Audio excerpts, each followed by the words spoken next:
sometimes when you're frustrated, sometimes when you're heartbroken, sometimes when you're sick of it, that's the beginning of your calling.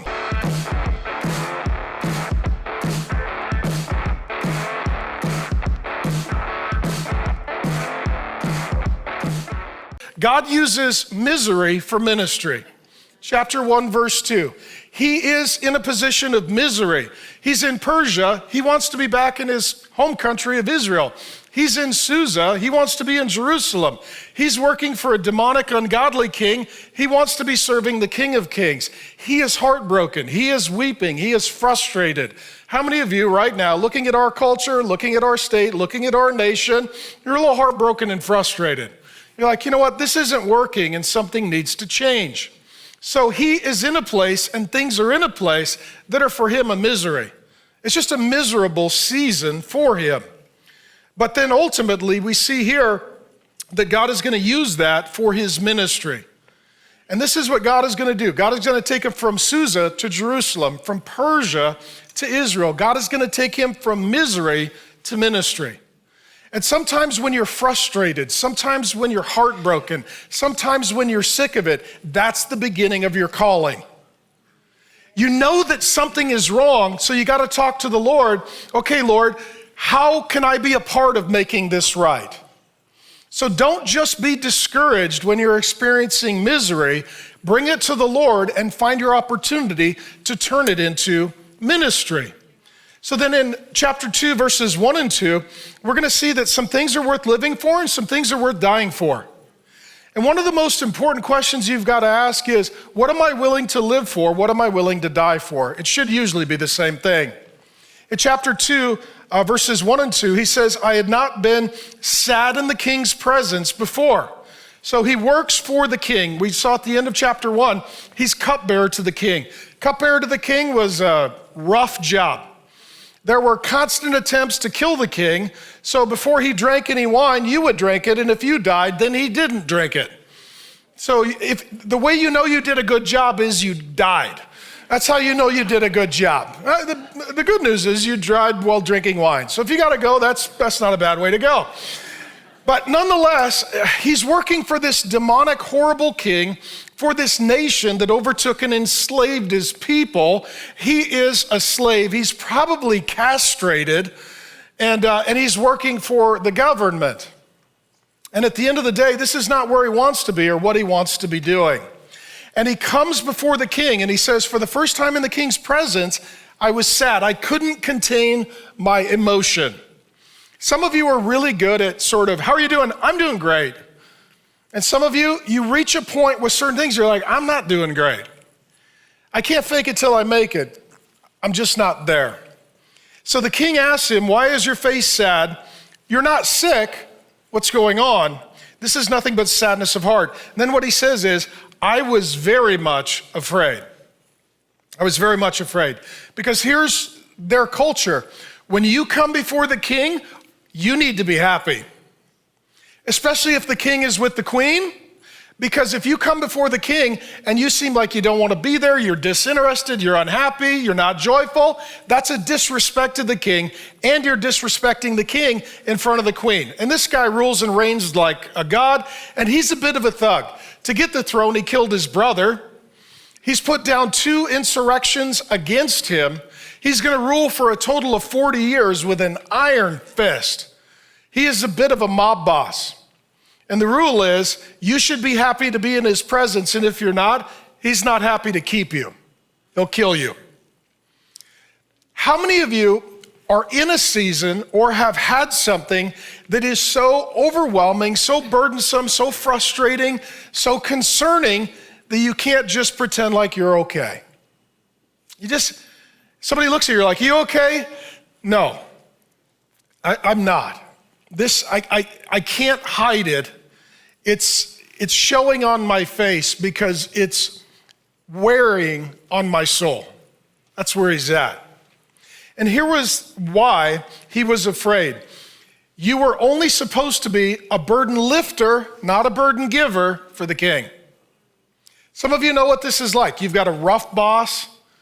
You've got somebody very difficult that's a customer or a client at work, and you're not allowed to bring them any problem. You're to solve the problem.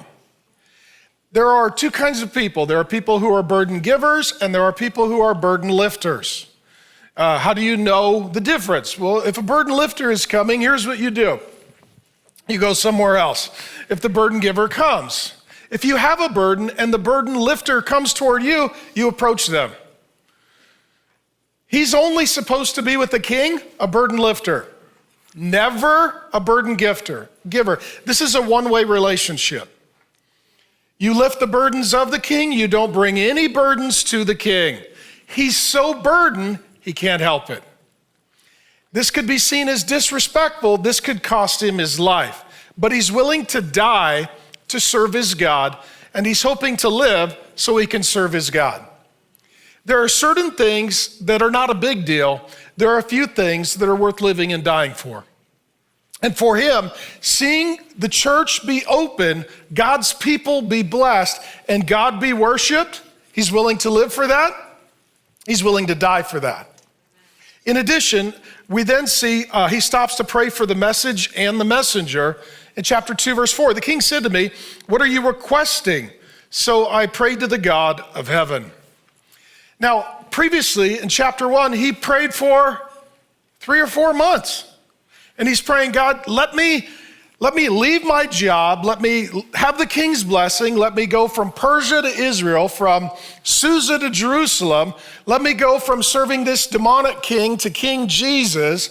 Give me an opportunity to try and pivot my life. I've got prayers for a change. I've got plans for a change. But now I need the king to give me permission for the change. His moment comes. And what does he do? He prays again. You're going to see him pray throughout the whole book.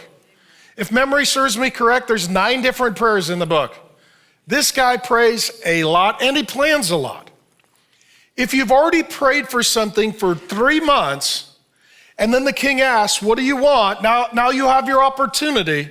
Why would you stop and pray again? Because you not only prepared the message, but the messenger.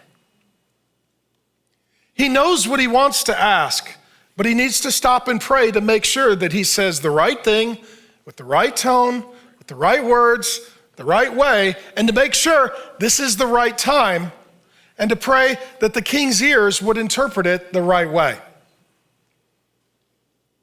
I'll share this with you, and I want to apologize to you. This is the Saturday night service.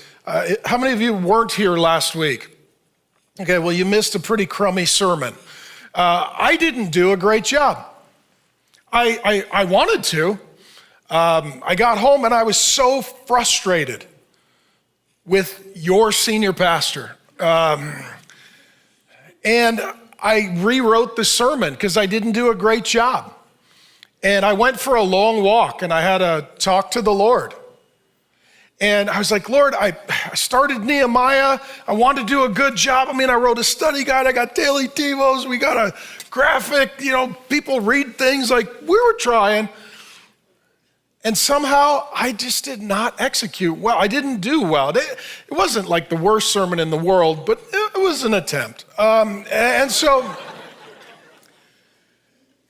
And I was like, Lord, what happened? And the Lord spoke to me and he said, you prepared the message, but not the messenger. I knew what I wanted to say, but I didn't say it the way that I wanted to say it. What I find is it takes me longer to prepare the messenger than it does to prepare the message. It takes me a couple hours to prepare a sermon. It takes me a couple hours to prepare the preacher. And last week, I got busy, and that would be my excuse. How many of you not praying? You have an excuse. You're like, Lord, I had so much to do, I didn't have time for you. He's like, well, if you would have started with me, maybe I would have taken a few things off your list for you, helped you out, son. And so what I did is I didn't get my weekly prayer time with the Lord. I like to go up to the mountains. I like to hike. I like to pray. I like to verbal process. Because if I do that in my neighborhood, they think I'm crazy and they call the cops. There's a man walking around shouting at the sky. If you're in the woods, the deer don't have internet, you're fine. So that's the way I roll. And the time preparing the messenger, to me, is more important than the time preparing the message. Because even if I don't have a message ready, if the messenger's ready, the Holy Spirit could give me the message.